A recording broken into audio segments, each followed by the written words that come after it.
దేవర pre release event రద్దు కావడంతో ఎన్టీఆర్ ఓ వీడియోని విడుదల చేశారు.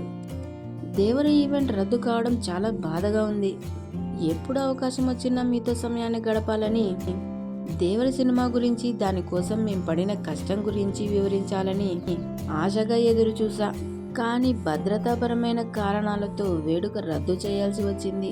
మీకంటే నాకు ఎక్కువ బాధగా ఉంది. ఫంక్షన్ క్యాన్సిల్ విషయంలో ప్రొడ్యూసర్లు, ఈవెంట్ ఆర్గనైజర్స్ను తప్పుపట్టడం సరికాదు. మీ అభిమానానికి జీవితాంతం రుణపడి ఉంటా. ఈరోజు మనం కలవకపోయినా ఈ నెల 27న మనం కలవబోతున్నాం. మీరంతా సినిమా చూసి కాళ్ళరెగరేస్తారని నమ్మకంగా ఉన్నా ఆ ఆనందాన్ని నేను మాటల్లో వర్ణించలేను. కొరటాల శివ ఎంతో కష్టపడి సినిమాను తెరకెక్కించారు. అన్నిటికన్నా ముఖ్యంగా మీ ఆశీర్వాదం దేవరకు నాకు చాలా అవసరం. మీరంతా జాగ్రత్తగా ఇంటికి వెళ్ళండి అంటూ ఎన్టీఆర్ ఓ వీడియోని విడుదల చేశారు.